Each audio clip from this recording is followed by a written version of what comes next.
बिस्मिल्लाहिर्रहमानिर्रहीम। अस्सलाम वालेकुम नाज़रीन, आप देख रहे प्रोग्राम पब्लिक ओपिनियन और मैं हूं आपके साथ ज़रिया इरफान। नाज़रीन, वफाकी हुकूमत ने माली साल 2025-26 का इक़्तिसादी सर्वे पेश कर दिया है। वज़ीर ख़जाना मोहम्मद औरंगज़ेब का कहना है कि पाकिस्तान की मईशत ने अंदरूनी और बैरूनी चैलेंजेस के बावजूद बेहतर कारकर्दगी दिखाई। मौशी शरह नमू 3.7% रही। मईशत का हुजूम 4.52 अरब डॉलर से तजावुज़ कर गया। फीकस आमदन जो है वो 1,751 डॉलर से बढ़कर 1,901 डॉलर हो गई। महंगाई की औसत शरह 6.7% रही, जबकि तरसीलात ज़र और ज़र मुबादला के ज़खायर में नुमाया इजाफा देखने को मिला। लेकिन अगर इक़्तिसादी सर्वे की तफसीलात का बारीक बीनी से जायजा लिया जाए तो तस्वीर इतनी सादा नहीं है जितनी हुकूमत पेश कर रही है। हुकूमत ने 4.2% से ज़ायद शरह नमू का हदफ मुकर्रर किया था। मैं ग्रोथ रेट की बात कर रही हूँ, लेकिन हासिल सिर्फ 3.7% हुआ, यानी कि मजमूई मईशत अपने मुकर्रर करदा अहदाफ से पीछे रही। ज़राई शोबा, जो पाकिस्तान की मईशत का बुनियादी सुतून समझा जाता है, हुकूमत की तवक्कुआत पूरी न कर सका। ज़राई तरक्की का हदफ 4.5% था, लेकिन शरह नमू सिर्फ 2.89% रही। फसलों की पैदावार में इजाफा महज 0.65% रिकॉर्ड किया गया, जबकि फसलों के लिए 3.5% तरक्की का हदफ मुकर्रर किया गया था। लाइव स्टॉक का शोबा 3.75% बढ़ा, लेकिन ये भी 4.2% तक ही अचीवेबल रहा। जंगलात की शरह नमू सिर्फ 2% रही, जबकि हदफ 3.5% था। माहीगीरी का शोबा 1.6% बढ़ा, जबकि हदफ जो था वो 3% मुकर्रर किया गया था। सनती शोबे की सूरत हाल भी मिली जुली रही। मजमूई सनती ग्रोथ 3.51% रही, जबकि हुकूमत ने 4.3% का टारगेट मुकर्रर किया गया था। अगरचे बड़ी सनतों में 6.1% और पैदावारी शोबे में 6.6% तरक्की रिकॉर्ड की गई, लेकिन तवानाई का शोबा शदीद दबाव का शिकार रहा। बिजली, गैस और वाटर सप्लाई का शोबा 10.6% सुकड़ गया, जो कि पूरे इक़्तिसादी सर्वे के सबसे तशवीशनाक आदाद-ओ-शुमार में शुमार किया जा रहा है। बरामदात के महाज पर भी हुकूमत को मतलूबा कामयाबी न मिल सकी। अशिया की बरामदात का हदफ 35.3 अरब डॉलर था, लेकिन 11 माह में बरामदात सिर्फ 28 अरब डॉलर तक ही पहुंच सकी। दूसरी जानिब दरामदात 63 अरब डॉलर तक पहुंच गई। हुकूमत इस कमी को आलमी हालात और बाज़ मखसूस अजनास की बरामदात में कमी से जोड़ रही है। ताहम मुआशी माहिरीन के मुताबिक बरामदात में मतलूबा इजाफा न होना मईशत की बुनियादी कमजोरियों की निशानदही करता है। अलबत्ता तरसीलात ज़र ने मईशत को बड़ा सहारा दिया और 11 माह में बैरून मुल्क पाकिस्तान ने 38 अरब डॉलर भेजे, जबकि माली साल के अख्ताम तक ये हुजूम 4 अरब डॉलर तक पहुंचने का इम्कान जाहिर किया जा रहा है। यही वजह है कि करंट अकाउंट खसारा कम हुआ और ज़र मुबादला के ज़खायर 17 अरब डॉलर से तजावुज़ कर गए। फीकस आमदन के हवाले से भी हुकूमत ने बेहतरी का दावा किया है। डॉलर के हिसाब से फीकस आमदन 1,751 डॉलर से बढ़कर 1,901 डॉलर हो गई। ताहा मकामी करेंसी में फीकस आमदनी जो थी वो 5,33,629 रुपए रही, जो कि हुकूमत के अपने मुकर्रर करदा 5,60,803 रुपए के हदफ से भी कम है। इक़्तिसादी सर्वे का मजमूई जायजा ये बताता है कि हुकूमत ने बाज़ अहम अशारियों में बेहतरी जरूर हासिल की, खुसूसन तरसीलात ज़र, महंगाई में कमी, ज़र मुबादला के ज़खायर और बड़ी सनतों की बहाली के हवाले से। ताहम दूसरी जानिब एग्रीकल्चर यानी कि ज़राअत, मजमूई सनती तरक्की, बरामदात, मादनियात और तवानाई के शोबे अपने मुकर्रर करदा अहदाफ हासिल करने में नाकाम रहे। इसीलिए इक़्तिसादी सर्वे एक ऐसी मईशत की तस्वीर पेश करता है जिसमें इस्तेहकाम के आसार तो मौजूद हैं, लेकिन पायदार और तेज़ रफ्तार तरक्की के आदि भी मुकम्मल तौर पर हासिल नहीं हो सके हैं। आज इसी पर डिटेल डिस्कशन होगी। माहिर मुआशिया डॉक्टर इकरामुल हक साहब हमें ज्वाइन कर रहे हैं स्टूडियो में। ईसा राना साहब और इस्मान रज़ी साहब भी हमें ज्वाइन कर चुके हैं। मौसम बड़ा खूबसूरत है लाहौर का, तो ज़रा रज़ी साहब रास्ते में थोड़े लेट हो गए, तो इससे पहले कि मैं रज़ी साहब और राना साहब आपकी तरफ आऊँ, डॉक्टर इकराम साहब की खिदमत हासिल करते हैं। डॉक्टर साहब, बहुत शुक्रिया आपके वक्त से। बहुत ही तफसील के साथ मैंने अपने नाज़रीन को आगाह करने की कोशिश की, लेकिन जो इक़्तिसादी सर्वे सामने आया है हुकूमत का, मैं चाहूँगी ज़रा आप अपने अंदाज में उसके ऊपर रोशनी डालें। बहुत शुक्रिया। देखिए, इशारे जितने बेहतर नजर आ रहे हैं वो कई हैं। चलिए मैं ये अर्ज कर देता हूँ कि अगर पाकिस्तान को जिस मईशत के अंदर एक बड़ी जबरदस्त चैलेंज का सामना है, वो तो सबको पता ही है कि हमारी आबादी जिस रफ्तार से बढ़ रही है और जिस रफ्तार से हमारे जो यूथ है उसको नौकरियां चाहिए, उसका तो मुझे कहीं दूर दूर तक भी नामो निशान नजर नहीं आता कि ग्रोथ कम से कम हमारी अगर 8% से ज्यादा हो, इन्वेस्टमेंट हमारी कम से कम जीडीपी का 25-30% हो, तो फिर हम जो दुनिया की 5वीं बड़ी आबादी वाला मुल्क है, ये तो बिला और सेल्फ बेस का वो तो ठीक है और वो हमेशा हर साल ही करते हैं, मगर रियासत ने कुछ नहीं किया। रियासत ने 2 काम किए हैं, एक उन्होंने कर्जा लिया है बहुत और उसका जो सूद अदा किया है उसी ने ही पूरी रियासत की जो थी इनकम उसको खत्म कर दिया। अब मुझे समझ नहीं आ रही कि आप क्यों बैंकों से इस कदर कर्जा लेते हैं कि आपने बैंकों के प्रॉफिट सुपर डुपर कर दिए। वो फायदा तो चंद खानदानों को ही हो रहा होगा जो बैंकों के मालिकान है, आम आवाम को उसका क्या फायदा हुआ। तो इन्होंने कौन सा कर्जा दिया है लोगों को जिससे वो अपनी इन्वेस्टमेंट कर सकें। अगर यही वजह है कि आप देखिए इन्वेस्टमेंट का रेट इतना पुअर है और ये जो कुछ बड़ी इंडस्ट्रीज की बात की है, सारा इस वक्त जहाँ ज्यादा एम्प्लॉयमेंट है, चाहे वो एग्रीकल्चर है, चाहे वो हमारी मीडियम इंडस्ट्री है, वो तो सारे बेरोजगार होकर बेचारे। आम लोगों की हालत क्या है उसका इसका जिक्र यहाँ इसलिए नहीं मिल रहा कि आप अगर हेल्थ और एजुकेशन पे देखें तो उन्होंने 1% भी जीडीपी का लगाने की तकलीफ गवारा नहीं की और मान रहे हैं कि 88% बच्चे भी जो है वो स्कूलों से बाहर हैं और फिर फरमा रहे हैं कि ये अदाद-ओ-शुमार हमारे जो हैं अगर दूसरे मुल्कों से मुकाबला करें तो फिर भी हम बेहतर। आप अंदाजा लगाएं कि जो रियासत नेगेटिव चीजों में मुकाबला करें कि वहाँ क्राइम जो है वो इतने हैं, हमारे इतने कम है, अब वो एजुकेशन में नहीं जा रहे तो वो बाहर के लोग भी तो नहीं जा रहे। कोई जिम्मेदारी जो उनको अपने अगर आइन को देखें तो पहले सबसे रियासत की डेफिनेशन में जिस चीज का ह्यूमन राइट्स के तरफ जिक्र किया गया है और उनमें हम 3-4 तो बड़े ले ही सकते हैं ना, हेल्थ है, एजुकेशन, राइट टू लाइफ है, जी, जी, 25 जी, से इन्होंने जी। खुद डाला था 16 साल पहले, हमने तो नहीं इनका कदम पकड़ कर डाला था और उसमें इन्होंने फरमाया था कि हर बच्चे को 6 से 19 साल तक फ्री और जो है वो कंपल्सरी कोई लॉ है ना उसकी कोई एलोकेशन है। अब इससे आप अंदाजा लगा लीजिए कि रियासत जो है वो जो उन्होंने खुद आइन में लिखा कि ये काम तो हम करेंगे, वो तो वो करने को बिल्कुल तैयार नहीं। वो सिर्फ एक काम करने को तैयार है कि वो एक हफ्ते में उन्होंने 84 अरब का सिर्फ कर्जा लिया है। अगर आप इसे देखें पर डे 12 बिलियन आता है। वो उन्हें पता है कि हम कर्जों से अपनी जो हमारी प्रिविलेजेस हैं वो जारी रखेंगे, लोगों की हालत कुछ भी हो और हम कर्जों से ग्रोथ दिखाते रहेंगे। ये वो ग्रोथ नहीं है। आपने शुरू में सही फरमाया था कि सस्टेनेबल ग्रोथ तब बनती है हाँ जी। जब आप अपनी अंदरूनी जो प्रोडक्शन है उसको फुल कैपेसिटी पे नहीं तो कम से कम ऑप्टिमल लेवल पे यूज कर रहे हो और उससे आप जी। पोर्टेबल सरप्लस भी निकाल रहे हो।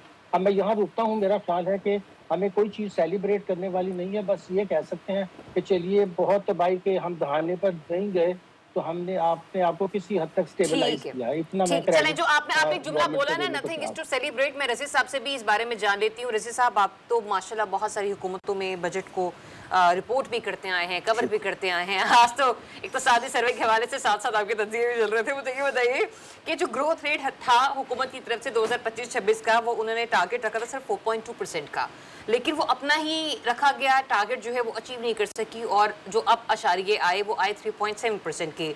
अगर आप अपने ही रखे गए टारगेट्स को अचीव नहीं कर पा रहे हैं, फिर आपकी स्टैंडिंग कहाँ है? आप कैसे कह सकते हैं कि ये तो बड़ा ही कमाल का बजट था, सॉरी कामयाबी थी हमारी, हमने इक़्तिसादी सर्वे जो है वो अच्छे तरीके से क्लोज किया? देखिए, दोनों चीज़ें अपनी जगह के ऊपर मौजूद हैं। ठीक। सरकार कहती है 3.9% हमारा टारगेट था। 4.2 सर, उनका टारगेट था 3.7, उन्होंने अचीव किया। नहीं, 3 उन्होंने बाद में रिव्यू करके IMF के साथ जो हुआ था अच्छा, उनका 3.9% कर दिया था। ठीक। तो 3.7% उन्होंने वो कहते हैं जी हमने टारगेट किया, अचीव किया। मैं एक ओवरऑल इसका व्यू आपको बताऊं। हमें इसमें कंस्ट्रक्शन में और लार्ज स्केल मैन्युफैक्चरिंग के अंदर पॉजिटिव ग्रोथ नज़र आ रही है, बल्कि वो टारगेट से ऊपर जा रही है। और जितनी भी यानी वो इंडस्ट्रीज़ और उसके अंदर ख़ास तौर पे वो इंडस्ट्रीज़ जो डोमेस्टिक कंजम्पशन से जुड़ी हुई हैं, उन्होंने ग्रोथ शो की है। कंस्ट्रक्शन हमारी डोमेस्टिक ग्रोथ को ज़ाहिर करती है। उसमें कंस्ट्रक्शन सेक्टर के अंदर ग्रोथ है और कंस्ट्रक्शन सेक्टर से जुड़े हुए जो 2 शोबे हैं बड़े, स्टील का और सीमेंट का, उनके अंदर हमें पॉजिटिव ग्रोथ नज़र आती है। लेकिन जो भी चीज़ हमारी बैरूनी मुल्क से जुड़ी हुई हमारी इकॉनमी का हिस्सा है, जिसमें बरामदात आती हैं, हमारा टेक्सटाइल सेक्टर और दूसरे उसके रिलेटेड एलाइड सेक्टर है, उनके अंदर हमें नेगेटिविटी नजर आती है। तो गोया के जो ग्लोबली एक तो ट्रंप साहब का टैरिफ का तमाशा पड़ गया हमें, पड़ गया होगा ये सरकार कहेगी, कह रही है हाँ मैंने सुना नहीं है, लेकिन वो कहेगी कि जनाब एक तो ट्रंप का हमें तमाशा पड़ गया जो उसने टैरिफ के नाम पे लगाया, दूसरा 2 जंगें कैलकुलेट कर, एक अपनी जो हमने बराह रास्त लड़ी और दूसरी जो है वो जो हमारे हमसाये में तीसरी आलमी जंग शुरू हो गई और जिसकी बुनियाद के ऊपर हमारी इकॉनमी का एक बहुत बड़ा हिस्सा गल्फ के ऊपर भी रिलाई करता है, तो उसके ऊपर भी इम्पैक्ट आया। अच्छा, अब सवाल ये पैदा होता है कि अगर वो इम्पैक्ट तो आखिरी 2-3 माह में आया है ना, मैं अर्ज कर रहा हूँ ना, अब सवाल ये पैदा होता है, मैं खुद ही सवाल पूछ रहा हूँ कि अगर गल्फ की इकॉनमी से पाकिस्तान हर्ट हुआ तो भाई फिर तो हमारी रेमिटेंसेस के अंदर भी कमी होनी चाहिए थी, है ना। तो रेमिटेंसेस के अंदर जो इजाफा है, अभी तो हमने रिकॉर्ड भी तोड़ा, $4 अरब 1 महीने के अंदर पाकिस्तान में ट्रांसफर हुए, बहुत सारे लोग वहां से वापस आ रहे हैं, खासतौर पे ये गल्फ की जो छोटी रियासतों से, या कुछ लोगों के बकौल निकाले जा रहे हैं, तो ज़ाहिर है वो अपनी सेविंग्स, अपने एसेट्स वहीं पे छोड़ के तो नहीं जाएंगे, बिल्कुल ऐसे ही, वो तो वापस लेके आएंगे, तो ये वन टाइम अब अमेरिका थोड़ी सर जो अपना असलहा छोड़ के चला जाएगा वहां से, वन टाइम गरीब मुल्क के रहायशी तो हैं। गोया कि पाकिस्तान की इकॉनमी ने तो अपने तौर के ऊपर परफॉर्म किया है, अच्छा, लेकिन डोमेस्टिक कॉमर्स के अंदर, फॉरेन के अंदर उसकी पिटाई हुई है और कोई टारगेट अचीव नहीं हुआ। ये मेरा ओवरऑल इसके ऊपर तजिया है। अच्छा, एक मिनट, राना साहब, रजी साहब कह रहे हैं कि डोमेस्टिक के अंदर अचीवमेंट है और फॉरेन रेवेन्यू के हवाले से अगर बात की जाए तो वहाँ पे पाकिस्तान के लिए कोई इतनी अच्छी खबरें नहीं हैं। आपको लगता है कि जहाँ पर बिजली महंगी हो गई, गैस की किल्लत पैदा हो गई, बेरोजगारी की शरह बढ़ गई, तरसीलात ज़र में तो इजाफा हुआ, वही रेमिटेंसेस का खुद रजी साहब भी जिक्र करें जो कि बाहर से आई हैं, तो फिर कैसे हमारे डोमेस्टिक इशूज जो हैं वो बेहतर होते हुए आपको नजर आ रहे हैं? क्योंकि आवाम का पुरसान हाल नहीं है, जब आप माइक लेकर बाहर निकलते हैं और वक्त प्रोग्राम्स को देखते हैं तो लोगों की चीखों पुकार असर मानी रखती है सुनते हुए। अच्छा देखिए, मैं तो डॉक्टर इकराम लाई साहब और रजी साहब की बात, इकरामुल हक साहब से, सॉरी डॉक्टर साहब मैं माजर चाहता हूँ आपसे, तो मैं आप ना रजी भाई की, रजी से तो वैसे ही मैं कभी मुत्तफिक ही नहीं होता, मेरी तय दिल में तय किया है, ठीक है ना।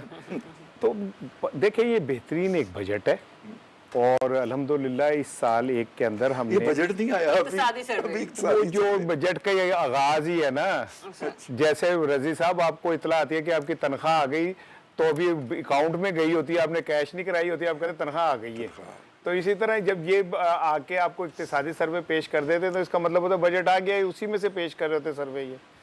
तो अल्हम्दुलिल्लाह देखें हमारे इस हुकूमत को और शहबाज शरीफ साहब को ये 5वां मौका है बजट पेश करने का, और मैं उनकी दाद दिए बगैर नहीं रहूँगा कि उन्होंने अल्हम्दुलिल्लाह एक बजट इंसान दोस्त नहीं पेश किया। ये क्रेडिट जाता है शहबाज शरीफ साहब को कि 5 दफ़ा बजट पेश किया, कोई एक मौका ऐसा आ जाता है जिसमें हम कहते हैं ये अवाम दोस्त बजट है। आप अवाम दोस्त बजट तो दूर की बात है, अवाम दुश्मनी बजट से जरा सा निकल आते तो तब भी साम मिल जाता।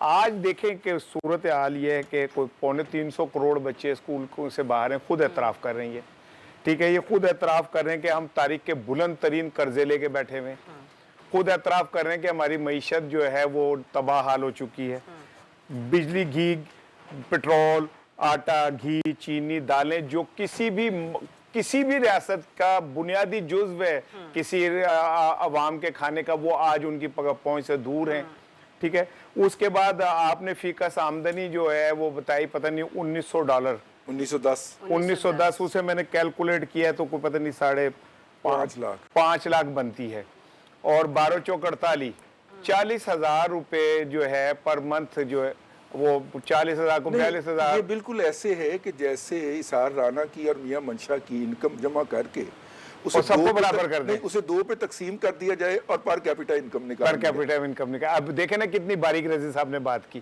कि भाई इसमें पर कैपिटा इनकम में वो लोग भी हैं जो लाखों रुपए तनख्वाहों के ले रहे हैं, जिनकी मराहत, जिनके टोटल पैकेज जो है वो करोड़ों के ऊपर जाके बनता है, खत्म होता है, ठीक है। एक तरफ वो, ये बात हो रही है, एक तरफ वो हमारे दफ्तर के बाहर जो क्या कहते हैं बच्चा है जो एक चाय के स्टॉल के ऊपर काम कर रहा है चौकीदार। और चौकीदार है, आप उनको मिला के पर कैपिटा इनकम जो है ना आप डिक्लेयर कर रहे हैं। उसके बाद आप सर अगर सूरत हाल देखें तो आपने पिछली दफा जो इस्लाहात के नाम पे दावे किए थे उनमें से कोई एक बता दें जो आपने पूरा किया हो। क्या किफायतशारी हो गई, क्या सादगी हो गई, क्या आपने जो करप्शन पकड़ने की बातें की थी वो हो गई, क्या आपने गैर मुल्की कर्जों से इंसार से बचने की कोई बात की थी वो हो गई। सर, वो तो आज 40 के एक तुरंत काम सतह बता पर दें पहुंच आप, गए। और एक मेरी बात सुन ले। मेरा ख्याल है पाकिस्तान की तारीख की वाहिद हुकूमत है जिसे एस्टेब्लिशमेंट की मुकम्मल सपोर्ट हासिल है, अदलिया की मुकम्मल सपोर्ट हासिल है, ठीक है, उसके बाद जो हमारे मुकामी इदारे हैं उनकी मुकम्मल सपोर्ट हासिल है, इंटरनेशनल एस्टेब्लिशमेंट की मुकम्मल सपोर्ट हासिल है। अमेरिका हमारा यार है, सऊदी अरब हमारा दोस्त है, पूरी दुनिया में हमारी बल्ले बल्ले है, और आलम यह है कि हमारा एक आम पाकिस्तानी जिंदा रहने के जवाब तलाश करता फिर है। और ये इतनी ढिठाई से ये गुफ्तगू करते हैं मीडिया के सामने, और जिस तरह वो आज वो कह रहे थे, क्या नाम है भाई हमारे वजीर खजाना का, औरंगजेब साहब, औरंगजेब आलमगीर, और आलमगीर भी नाम है ना उनका, औरंगजेब आलमगीर, बादशाह सलामत है ना वो, औरंगजेब नहीं वो बादशाह कम होगा जो ये बादशाह है। आपको अंदाजा नहीं है कि कितने बड़े बादशाह हैं, वो तो हम कह नहीं सकते कि बादशाह कितने बड़े, ठीक है ना। वो हमारे ड्राइवर, आप वो एक ऐसे बंदे को बिठा देते हैं जिसका पता ही कोई नहीं कदों ठोक दे, ठीक है। फिर आप कहते हैं हर साल हमने एक तकल्लुफ फरमाना है कि बजट पेश करना है। वो केड़ा बजट, आपके पल्ले क्या है जो बजट पेश करेंगे आप? आपने सिर्फ ये बताना होता है कि इस बारी ऐसी ताड़े ते छुरी कितने कितने फेरनी है। चलो अगर ये भी एक साल में हो ना तो मुझे कबूल है। एक साल अभी खत्म पर बजट मुकता नहीं है। वो क्या कहते हैं, वो एक बंदे की बीवी मर गई, उसे दफनाया, दफना के कब्रिस्तान से निकला तो एकदम बिजली कड़की, कहना लगता पहुंच गई है। तो क्या कहते हैं भाई अभी बजट हमको उसे दफना नहीं रहे होते तो बिजलियां कड़कने लग गई। तो ऐसे हालात में अच्छा है कि हमें एक सॉफ्टवेयर मिल जाता है जिसपे हम बजट के नाम पे प्रोग्राम कर लेते हैं। अदरवाइज हमारे पास पल्ले है क्या जो हम बजट बना के पेश करेंगे अवाम के सामने। डॉक्टर साहब, बरामदात हमारी कमजोर हैं, तो क्या ये कहना भी दुरुस्त होगा कि इस वक्त मईशत जो है वो ज्यादातर ओवरसीज पाकिस्तानियों की तरसीरात ज़र के सहारे चल रही है, क्योंकि जो हमारी रिमिटेंसेज हैं वो 38 अरब डॉलर से तजावुज कर गई हैं। लेकिन जब हम अपने एक्सपोर्ट की तरफ देखते हैं तो सर एक्सपोर्ट में है खसारा ही खसारा है। डॉक्टर साहब जी देखें, दो बातें, ये तो लोगों की मेहरबानी है कि उन्होंने बाहर से पैसे भिजवा दिए, उसमें हमारा क्या कमाल था। और जहां हमारा कमाल होना चाहिए था कि हमारे दावे थे कि हम उड़ान पाकिस्तान के जरिए इस एक्सपोर्ट को पहले 50 बिलियन फिर करते 100, पता नहीं क्या क्या हदफ वहाँ रखे होते हैं, मगर उसके नीचे कभी उन्होंने उसका लाए अमल नहीं बताया हुआ कि हम बेचेंगे क्या, हमारे पास बेचने को है क्या। एक टेक्सटाइल था, उसके ऊपर टैरिफ लग गया, वहाँ भी हम कंपेटिटिव नहीं रहे, बिजली जिस रेट पे हम उसको देते हैं, और अब उसमें कितनी गुंजाइश रह गई दुनिया में। और जो हम आईटी का जिक्र कर रहे थे कि हम उसमें भी इनकलाब लाएंगे, वो भी 3-4 बिलियन डॉलर से हमारी ज़्यादा नहीं हो पाती है। जहाँ हमारे जो पीयर कंट्रीज हैं वो कोई 100 बिलियन डॉलर की इस पर बात करते हैं। कौन से यूथ को उन्होंने सिखाया है कि आप जाकर ये ऑनलाइन जो फ्री आपको सर्टिफिकेशन मिलती है MIT की, हार्वर्ड की, तो वहाँ कौन से हब पे जाकर उनको या स्कूलों में उनको ट्रेन किया जा रहा है कि आपको मैट्रिक तब करने दिया जाएगा जब आप ये सर्टिफिकेशन भी लेंगे। आपको याद है एक ज़माने में उन्होंने लगा दिया था कि जब तक आप स्कूल के अंदर और कॉलेज के अंदर मिलिट्री ट्रेनिंग जो भी उसकी वो परेड होती थी, तो भाई आप भले का काम करें, ये भी लगा दिया स्कूल के अंदर कम से कम जो स्टूडेंट है। अब तो कोई ऐसा बड़ा मसला भी नहीं है, वो वहाँ थोड़ा सा उनको आपने इंफ्रास्ट्रक्चर देना है और थोड़ा सा समझाना है, वो खुद ही सर्टिफिकेशन ले लेंगे और फिर बैठकर आप जितना मर्जी पैसा कमा लें। पैसा कमाना तो कोई मसला नहीं है, मगर हम चाहते हैं कि रवायती तरीके से उसी टेक्सटाइल को ही हम लिए बैठे जिसको हम इतने सालों से लिए बैठे थे। टेक्सटाइल में हम क्या तीर मार लेंगे, कैसे हम अब वियतनाम का, कैसे हम चाइना का, कैसे बांग्लादेश का मुकाबला करें। बांग्लादेश में 3 शिफ्टों के अंदर खवातीन काम करती हैं और पूरे पॉलिटिकल अपहीवल होने के बावजूद उनकी मैंने एक्सपोर्ट देखी है, वो 47 बिलियन डॉलर सिर्फ और सिर्फ गारमेंट्स एक्सपोर्ट कर रहे हैं। और हमारी टोटल आप एक्सपोर्ट देखें 22 बिलियन की है। अगर पाकिस्तान दुनिया की 5वीं बड़ी मईशत भी बनने के ख्वाब जैसे उड़ान पाकिस्तान में और इससे पहले हमें G10 में जाना था, ये सारे ख्वाब पूरे नहीं कर सके, तो कोई तो वजह होगी जो हमारे बुनियादी ढांचे में खराबी है। देखिए बड़े बड़े इस तरह के प्लान्स लिखना, उसके अंदर फिगर्स दे देना, इसके तो हम माहिर हैं। चलिए बड़ी अच्छी बात है, कम से कम हमें ये महारत तो मौजूद है, मगर जब उसको रियलाइज करना है, उसके लिए ना हमें इंतजामी ढांचे का बनाने का कोई हमें तरीका आता है। इंतजामी ढांचा सिवाय परक्विजिट लेने के और डिलीवरी ना करने का माहिर है, टैक्सेस लगा लगा के।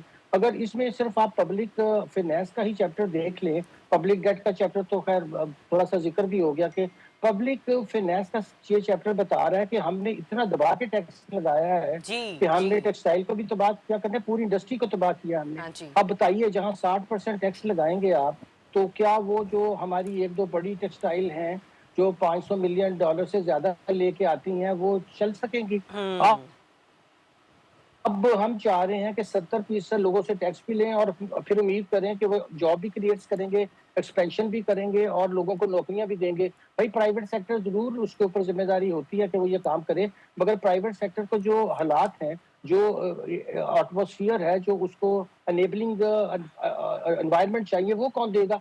उसकी तरफ तो कोई तवज्जो ही नहीं है, बल्कि वो एफबीआर को ज्यादा से ज्यादा एक्सट्रैक्टिव बॉडी बना रहे हैं। अभी उनसे पिछली दफा 14 ट्रिलियन नहीं हुआ कि उनको 15.5 ट्रिलियन का टारगेट दे दिया गया। फिर शामत आएगी सैलरी लोगों की, फिर शामत आएगी जो वैसे फॉर्मल आज सेक्टर आज में है। वज़ीर खजाना कह तो रहे थे कि शायद सैलरीड क्लास लोगों के लिए कोई ना कोई आसानी देखने और सुनने को मिले। आज ये बात वो कर रहे थे, उन्होंने कहा कि उसके लिए आप जरा कल तक का वेट कर लें और आप जरा ब्रेक तक का वेट कर लें। नहीं, मैंने एक जुमला क्या बाद में कि ये हाँ। जो सैलरीड क्लास हम कहते हैं, तो कितने फीसद लोग हैं जो सरकारी है जिन पे ये सैलरीड का अप्लाई होता है और कितने फीसद प्राइवेट हैं जिन पे ये असर ही नहीं होता इन ऐलानात? चले इस सवाल का जवाब मैं ब्रेक के बाद आके ले लेती हूँ। डॉक्टर साहब आपसे भी और रजी साहब फिर आपसे भी कंटिन्यू करती हूँ। एक ब्रेक लेते हैं नाज़रीन, स्टे ट्यून्ड। जी वेलकम बैक वंस अगेन। नाज़रीन, ब्रेक पर जाने से पहले बात हो रही थी सैलरीड क्लास तबके की। एक सवाल आपका भी था इसाराना साहब डॉक्टर इकरामुल हक साहब से, मैं ज़रा उसके हवाले से भी उनसे ज़रा मुख्तसर से टेक ले लेती हूँ। और डॉक्टर साहब ये भी बताइएगा कि आने वाले दिनों में आपको लगता है सैलरीड क्लास तबके के लिए कोई रियायत मिल सकती, क्योंकि औरंगजेब साहब तो आज थोड़े से पुरुमीद नजर आ रहे थे सहाफ़ियों के सामने। जी बस वो ऐसे होगा जैसे कि ऊँट के मुंह में जीरा होता है, और फिर उससे ज्यादा जो है वो महंगाई से आपसे ले लेंगे, क्योंकि उन्होंने कसम खाई हुई है कि हमने पेट्रोलियम लेवी जो है वो 150 रुपए से 200 रुपए भी कर दें, क्योंकि लॉ उन्होंने अब ऐसा बना लिया कि उनको पार्लियामेंट से क्या किसी से पूछने की जरूरत नहीं है। 24 के इन्होंने फाइनेंस एक्ट में अजीब चेंज की कि पहले पार्लियामेंट की ओवरसाइट से होती थी, ज़ाहिर है टैक्स तो पार्लियामेंट की बगैर नहीं लग सकता, मगर ये पहली दफा हुआ है कि उन्होंने खुली छुट्टी दे दी है एग्जेक्टिव को कि हमसे पूछे बगैर जिस वक्त चाहे। आप देखिए कि वॉर के ज़माने में लोगों ने लोगों को रिलीफ दिया और कीमतें वहीं रखी, अपने टैक्सेस कम कर दिए। पाकिस्तान ने बिल्कुल उसका उलट काम किया। जो जी। पेट्रोलियम लेवी 30 रुपए होती थी, 60 रुपए होती थी, उसको उठाकर 150 रुपए कर दिया। और उसमें एक गरीब आदमी भी 1 लीटर डलवाता है तो उसको भी उतना ही, एक सैलरीड क्लास भी, और एक अमीर प्राडो लेके जाए तो वो भी उतना ही टैक्स देता है। कि किस तरह की जो है रियासत बनाना चाहते हैं आप? साफ नजर आ रहा है कि वो अपना फिस्कल डेफिसिट जो है वो गरीब लोगों से पूरा करना चाहते हैं। कंजम्पशन जो है वो जाहिर है कि आपको, अमीर लोगों ने तो इलेक्ट्रिक गाड़ियां रखी हुई हैं माशाल्लाह, वैसे भी उन पे क्या फर्क पड़ता है? अगर उनकी बहुत बड़ी आमदनी से एक छोटा सा हिस्सा ले भी ले रियासत तो उन्हें कोई फर्क नहीं पड़ता, क्योंकि वो इनकम पे तो टैक्स देने को तैयार ही नहीं होते। फिर उनको एक ही क्लास नजर आती है। अपने सरकारी अफसर तो उनके जाहिर है कि उनको तो खासा सैलरी की जरूरत भी नहीं होती, मगर चलिए फिर भी उनकी लोअर क्लास वाले जिनको मौका नहीं होता वो तो शोर मचाते ही है ना कि भाई हमारी जिंदगी मुश्किल है। ये तो नहीं हम कह सकते हैं कि जो सरकारी सारे अफसर हैं वो सारे के सारे, या अमला जो नीचे का है, उनको करप्शन के वही मौके हासिल हैं जो और लोगों को हासिल है जो ऊपर है। तो इसलिए उनका भी बुरा हाल है। मगर सबसे ज्यादा जो इसमें पिसते हैं वो प्राइवेट सेक्टर में, ना तो हाय बढ़ती हैं, काम भी ज्यादा लिया जाता है, और अब तो उन्होंने बैंकों ने भी माशाल्लाह जो है वो आउटसोर्स करके लोग रखे हुए हैं। अब अंदाजा लगाइए, एक तरफ तो वो बिलियंस के नहीं, एक एक छोटा बैंक भी उठाए तो आफ्टर टैक्स प्रॉफिट उसका ओजीसीडी से भी अब ज्यादा है। एक जमाने में ओजीसीडी सबसे बड़ा अदारा होता था, आज तो छोटा सा बैंक का भी आफ्टर टैक्स प्रॉफिट 50 बिलियन होता है। तो वो अपने मुलाजमीन को भी पेंशन देने को, उनको वो रायत देने को जो एक परमानेंट एम्प्लॉय को हासिल होती है, उन्होंने भी एक नया तरीका निकाल लिया। तो रियासत जो है वो अवाम के लिए काम नहीं कर रही, ना उन तबकात के लिए करी जिसका हमने जिक्र किया था कि जो गलती से हमने इस जो आइन के अंदर एक बहुत लंबी चौड़ी ह्यूमन राइट्स का पूरा चैप्टर ही डाल दिया टू। और हमें क्या ख्याल था कि हम ये डाल के बस उसको हमने पूरा थोड़ी करना है, मगर इससे क्या तासुर पैदा होता है कि जो असल काम है रियासत का, जिसके लिए रियासत बनी है, उसके बजाय वो हर वो काम करे जो उसे नहीं करना चाहिए। अब लोगों से पूछकर आपने ये इतनी अपनी लाइफ में प्रिविलेजेस रखे हुए हैं ताकि उसके लिए आप कर्जा लें और फिर आप और मैं सूद दें उसके लिए, और सूद अदा करने के लिए वहां पे बेजा टैक्स लगाएं। तो ये है इनका नक्शा। अब अगर सारी बातें जो ग्रोथ की हैं वो तो छोड़े, अब कम से कम भी अगर पाकिस्तान में आपने सबको अकोमोडेट करना है और एक अच्छी लिविंग देनी है, तो जैसे मैं कर रहा था कि आपको कम से कम एक पूरी 10 साल के लिए अपनी ग्रोथ को 7-8% रखना होगा, और उसके लिए फिर 30 कम से कम 30 से 40% आपको लेकिन जीडीपी की सर उस 10 इन्वेस्टमेंट साल चाहिए। के लिए हो, आज ऐसे इकबाल साहब ये भी कह रहे थे ना कि कम से कम 10-10 साल की पॉलिसियों का तसलसल उसी वक्त ही बरकरार रह सकता है जब हुकूमत अपनी टर्म को पूरा करे। आप साथ ही रहिएगा डॉक्टर साहब। जी, 5 बजट तो हो गए ना। 5 बजट तो दे दिया, और कितनी उनको और कंटिन्यूटी चाहिए? 50 साल की लिखवा लें हमसे, लेकिन उससे कुछ नहीं होना। ठीक है, ठीक है। राणा साहब, अगर आइंदा बजट में भी अवाम पर टैक्सों का बोझ डाला जाता है तो हुकूमत कैसे साबित करेगी कि जो मौशी इस्तेकाम है उसका फायदे काम शहरी तक पहुंचा? और फिर डॉक्टर साहब ने तो आपकी दिल वाली बात कर दी कि 5 साल दे तो दिए, अब और क्या देना है इनको, 50 साल और दे देते।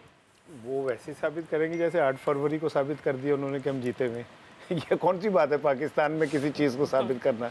अच्छा, ठीक है, हम जो हमारा नेशनल मीडिया माशाल्लाह, हम तो सच बोल नहीं सकते। अच्छा, ठीक है, अगर क्या कहीं पे कोई मसला ख़राब हुआ होगा हाँ। तो हम तो टीवी पे दिखा रहे होंगे कि जनाब अली ग्रोथ बढ़ने के कितने फ़ायदे हैं कौम को, या ये वो। लेकिन एहसान इकबाल साहब की ना मुझे अच्छी तरह याद है कि 1999 में एहसान इकबाल साहब ने विजन 97 में हुकूमत आई थी 98 हाँ 98 में उन्होंने विजन का दिया था कुछ 2010, ठीक है। फिर 2010 में उन्होंने विजन दिया 2015। नहीं, 2010 में तो उनकी हुकूमत ठीक है ना, 2014 में। देखें वो है अजीम दानिश्वर, वो कभी भी विजन दे सकते हैं। अच्छा, ठीक है ना, उन पे कोई पाबंदी नहीं है। सही। ठीक है, अब उन्होंने दिया विजन 35 शायद। अच्छा 2035 वही, अल्लाह करे वो जिंदा हो तो इंशाल्लाह 2035 के अंदर वो विजन देंगे, वो मिशन 2075। ठीक है ना, मैं अजीब व गरीब किस्म के बुकरात जैसे लोग हमने अपने सरों पे बिठा दिए। ठीक है ना, जिन्हें किसी बात को कहते हुए थोड़ी सी फीलिंग आती है, कोई फीलिंग से समझ जाए मैं क्या कह रहा हूँ, क्या फीलिंग आनी चाहिए बंदे को, फीलिंग होती है, हाँ, कोई हया होती है। अच्छा अब मसला ये है कि देखें कौमों पे बुरे वक्त आते हैं, कोई ऐसी बात नहीं है। अब जर्मन ने एक वक्त आया था बतौर कौम उनके पास खाने को कुछ नहीं रहा था, वो आलू खा के जिंदा रहे थे एक अरसे तक, और जो जान बचा के वहां से भागा था साइंसदान, तो वो एक खाने पे था लंदन में, तो उसने जब उसके दोस्तों ने ऑर्डर दिया तो उसने कहा आलू, तो उसने कहा तुम आलू क्यों मंगा रहे हो कि मेरी कौम आलू खा रही हो? उन्होंने कहा तुम तो उनसे जान बचा के भागे हो। उसने कहा मैं बेशक जान बचा के भागा हूं, कौम तो मेरी है ना, ऐसे कौमें बनती हैं। फिर मेरी बात सच आखे पापड़ माजदा है, कौम भूखी मर रही है, आप क्या नाम है जहाज में बैठ के हवाओं के दोष पे उड़ते हुए चले जाएं और वापसी में आके आप हमें खानों की तारीफ अगर बोलेंगे तो फिर मुसीबत है। ठीक है, आप 35 नहीं चले, मैं आई एम सॉरी अपने अल्फाज वापस ले लेता हूं। हाँ। आप एक साल में 35 दौरे करते हैं। ठीक है, उसका आउटकम क्या है मुझे बताएं।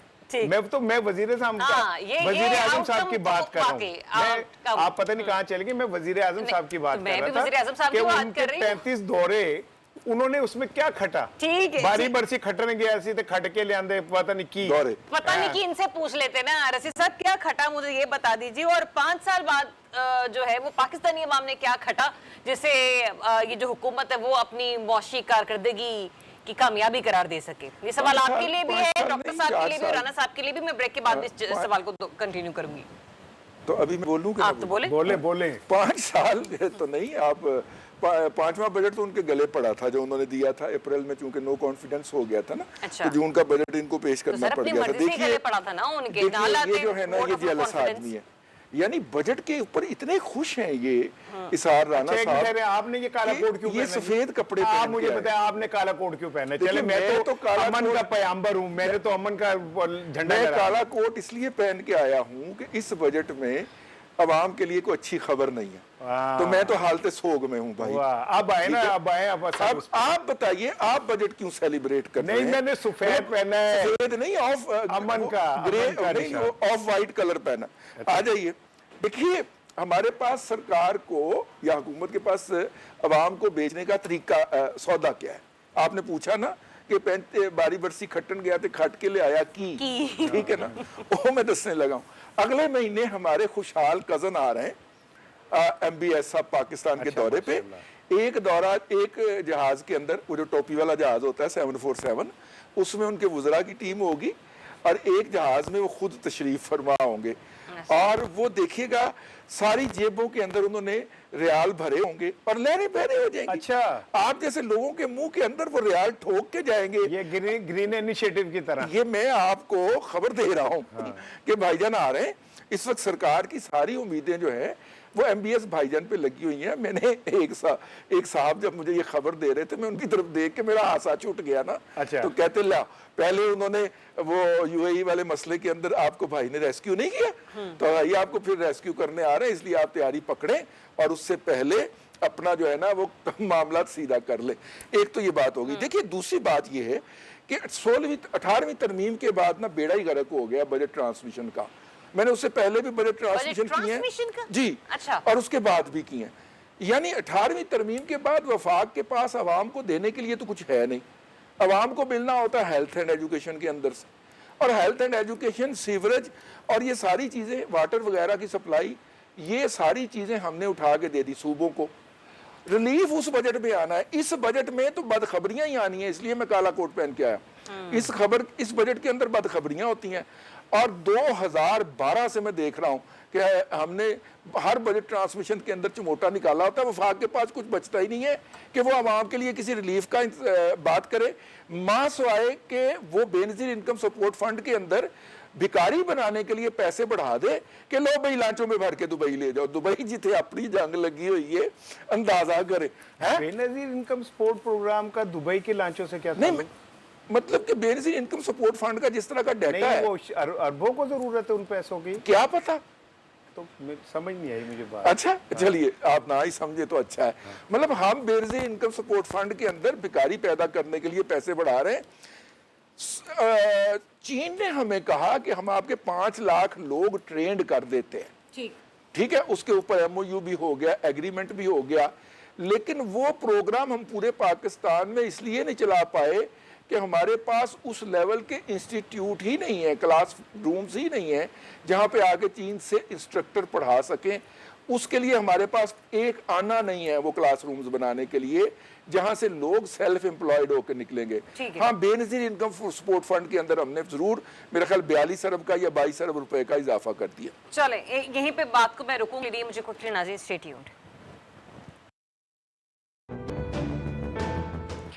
Welcome back once again. Rana साहब, ब्रेक पर जाने से पहले मैंने रज़ी साहब से तो जान लिया, आपसे जानना चाह रही हूँ कि पाकिस्तानी अवाम की ज़िंदगी में ऐसे वो कौन सी तब्दीलियाँ आई हैं जिसे हुकूमत अपनी सबसे बड़ी मौशी कामयाबी करार दे सके। मैं चाहूँगी कि आप भी ज़रा हमें बताएं, क्योंकि आप भी एक आम आदमी हैं। देखिए, बात यह कि अब अल्लाह करे वो वक्त आए, मेरी दुआ है अपने तमाम तर सियासी उसके बावजूद मेरी दुआ है कि अगर अल्लाह ने इस कमज़ोर गरीब भूखी आवाम को फैज़ देना तो इसी हुकूमत से दे दे।